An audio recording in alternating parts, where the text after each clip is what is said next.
The storm had rolled in early over Camp Pendleton, sweeping the parade grounds with a cold, needling rain that turned the asphalt slick and made every Marine hurry a little faster between buildings. But inside Hangar 14, things were strangely calm. The day's flights had ended, the pilots had debriefed, and most of the maintenance crews had already headed home. Only a handful of people were left. One of them was Captain Riley Cade, USMC aviator, Squadron Golden Child, and usually the loudest voice in the room. Tonight, though, she was exhausted. She sat on a crate beside her FA-18, peeling off her gloves and trying to stretch the tension out of her shoulders. The other person was the janitor. He was tall, quiet, and moved with a slow, deliberate pace as he mopped the far end of the hangar. A little girl, maybe 6 years old, sat nearby on a toolbox, swinging her legs and humming to herself while coloring in a worn notebook. Captain Cade had seen the pair around. The janitor, Evan, she thought someone said, always kept to himself. He did the night shift, and unlike the younger custodial staff, he didn't gossip or flirt or try to sneak breaks. Just worked, kept his head down, and left. But tonight, boredom mixed with curiosity. And Riley, being Riley, couldn't resist poking fun. "Hey, janitor," she called out across the hangar. The little girl's head lifted instantly. The man paused and slowly turned. Riley smirked, wiping sweat from her brow. "You look way too squared away to just be a mop pusher. What's your call sign?" A few Marines from her squadron snickered nearby. The man stared for a second, expression unreadable, before answering. "Sticky 6. Everything went dead silent. Even the rain seemed to pause outside. Riley blinked. "I'm sorry, what?" He set the mop aside. His voice was calm, almost too calm. "You asked my call sign. It's Sticky 6. The little girl giggled like it was some inside joke.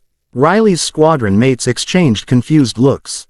Everyone knew call signs were earned, not chosen. And no one, absolutely no one, got a name like that unless there was a story, usually one involving explosions, fire, or monumental stupidity. "Sticky 6, Riley repeated, stepping closer. "All right, I've gotta hear this." But Evan just gave a small shrug. "Nothing worth telling." Riley folded her arms. "Oh, come on, you can't drop a call sign like that and not explain." Before he could reply, the hangar door groaned open.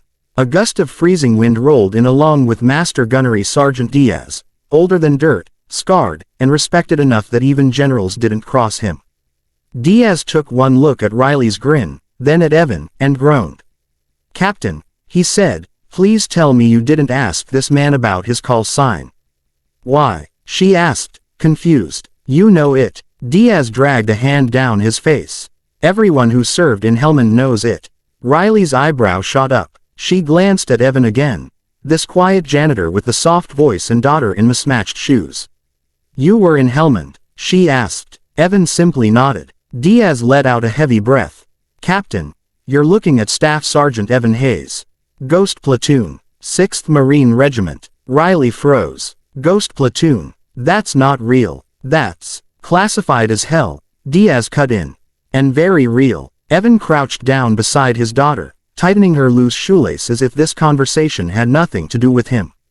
Riley's heart hammered. Ghost Platoon was whispered about the way pilots whispered about the Night Stalkers, legendary, secretive, terrifyingly effective. "Wait," she said slowly. "So how does Sticky 6 fit into this?" Diaz sighed again. "You sure you want the story?" Evan stood and finally spoke.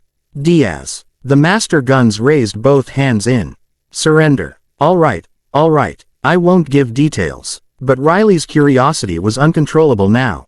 She stepped closer to Evan. "Just give me the PG-13 version." The little girl looked up at her father. "Daddy, it's okay." She smiled. "I like when you tell the story." Evan pinched the bridge of his nose. "Sweetheart, please," she begged. He exhaled, defeated. "Fine, but the short version." Riley leaned against the wing of her fighter, arms crossed. Evan's eyes drifted somewhere far beyond the hangar. "Helmand Valley. Winter. Everything was mud," he began. "My squad got pinned down by enemy fire in a maze of irrigation trenches. Our comms were useless, drones grounded from a sandstorm. We were stuck." His daughter giggled at the word, but Riley noticed the tension in his jaw. We needed air support, Evan continued. But we couldn't get a signal through. So I climbed the only structure around, a half-collapsed irrigation tower. It was coated in leaking fuel, mud, and debris. Diaz muttered, everything short of super glue. Evan ignored him. I made it halfway up when the enemy fired an RPG. The explosion shook the tower. A fuel line ruptured, soaked me from head to toe.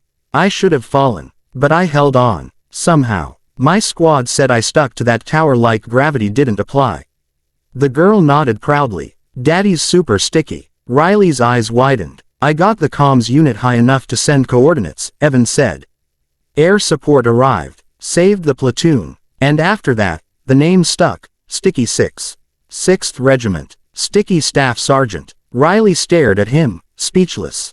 Diaz added quietly, he got a Bronze Star with Valor for that mission. Riley's mouth fell open. Evan didn't look like a man who bragged about medals. He looked like a man who carried ghosts. Evan cleared his throat. That was a long time ago. But why are you here? Riley asked. Why a janitor? He glanced at his daughter. Because she needed me more than the Corps did. After her mom passed, deployments weren't an option. Cleaning hangars lets me be home by 8, pick her up from school, pack lunches, read bedtime stories. He shrugged. Worth every pay cut. Riley felt something twist in her chest. The little girl hopped off the toolbox and tugged Riley's sleeve. Wanna see my drawing? Riley knelt. I'd love to. The child flipped open her notebook. Inside was a crayon drawing of a tall man in camo holding her hand while helicopters circled overhead. Riley swallowed hard. You like helicopters? She asked. Daddy says they sound like dragons, the girl whispered. Riley smiled. They kind of do. Can we go closer? The girl asked. Can I see your plane? Riley glanced at Evan. He hesitated, then nodded. Riley lifted the child gently onto the wing of the FA-18. The girl's eyes sparkled. It's so big, she breathed. It's even bigger in the air, Riley said softly. Evan approached, hands in his pockets. You okay up there, Peanut? I'm a dragon rider, she announced, spreading her arms like wings. Riley laughed. Evan tried not to. For a moment, the hangar felt warm. But then Riley's commanding officer appeared, Lieutenant Colonel Hartman, storming in like he owned the world.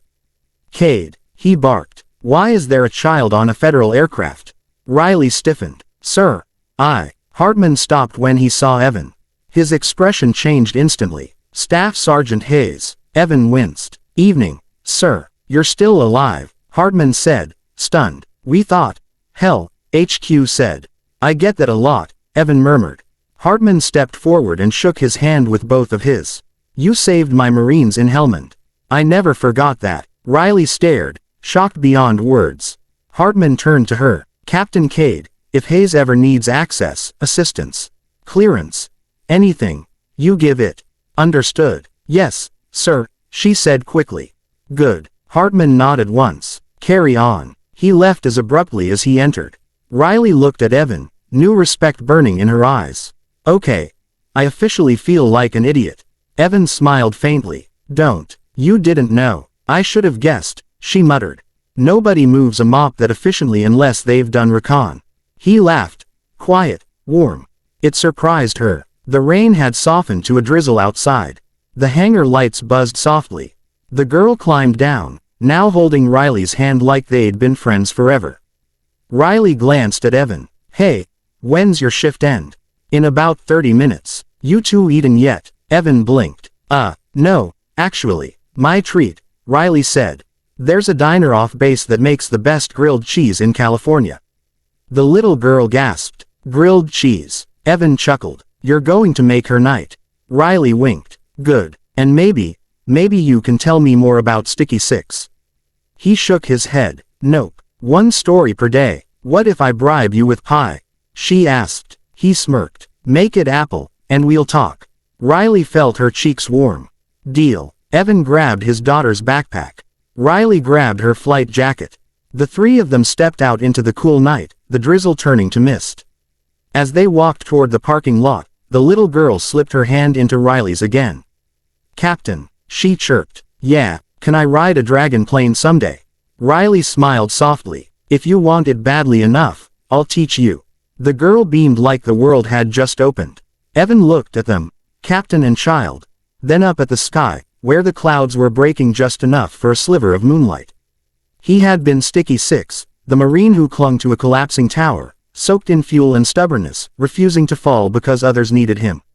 Now he clung to something else, something smaller, softer, but far more important. His daughter, and maybe, if the night kept unfolding the way it was, something more. Riley nudged him gently as they reached their cars. "Hey, Sticky 6, he sighed. "Please don't call me that. No promises," she teased. "But, I'm glad I asked." He looked at her for a long moment. Then smiled. Really smiled. "Me too." The storm clouds finally parted overhead. The moon slipped through, lighting their path as they headed toward a future none of them had expected when the night began.